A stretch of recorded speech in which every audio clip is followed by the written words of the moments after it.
Ok, bonjour à tous et bienvenue sur videobourse.fr.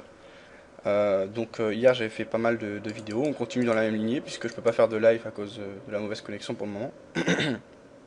Donc ici, pardon je suis malade, c'est à cause de la clim.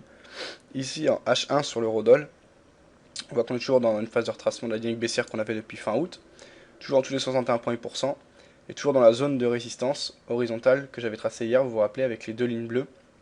Donc la zone que j'avais étendue entre 1.3914 et 1.3955. Donc si on zoome, qu'est-ce qui s'est passé cette nuit? Alors, hier soir, quand je vous ai quitté, on était bien orienté, on avait des vendeurs qui commençaient à prendre en main le marché, on avait cassé des plus bas court terme. Cette nuit et ce matin pour vous, des acheteurs qui sont revenus. On est revenu encore une fois tester la résistance des 1.3955, on le voit ici. Heure française, c'était à midi chez vous. Désormais, les vendeurs la reprennent encore une fois en main le marché, ce qui veut dire qu'on bute une cinquième fois sur cette zone de résistance. Donc si je dézoome ici en H1, voilà, une fois, deux fois, trois fois, quatre fois, cinq fois, là ça s'amplifie, ça s'accumule. Donc comme j'ai dit, on est dans la même configuration qu'hier. Tant qu'on la casse pas, ça veut dire que les acheteurs s'épuisent sans parvenir à imposer leur force. Et au bout d'un moment, ils auront plus de force et théoriquement les vendeurs pourraient reprendre en main le marché. Ou bien leur acharnement va payer et au bout d'un moment, ils vont réussir à casser cette résistance. Alors vu le nombre de fois où elle a été testée, à mon avis, quand ils vont la casser, ça va faire une bonne petite explosion, donc je pense que ça vaut le coup de jouer la cassure.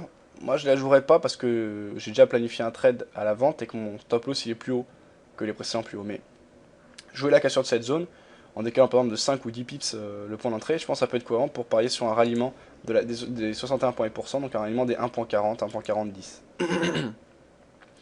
Donc moi pour le moment je reste à la vente. Euh, donc toujours avec la même position qu'hier, c'est-à-dire point d'entrée à la vente à 1.39, stop loss à 1.40, objectif à 1.38. Alors en H1 ici on peut tracer un nouveau support, voilà qu'on a ici. On va le mettre d'une autre couleur, en vert. Donc voilà le contexte dans lequel on évolue pour moi. Donc ici un support oblique court terme, une dynamique de fond haussière euh, à moyen terme, ici en H1. Et à long terme, on est toujours dans la dynamique de fond baissière tant qu'on est sous les 61,8%.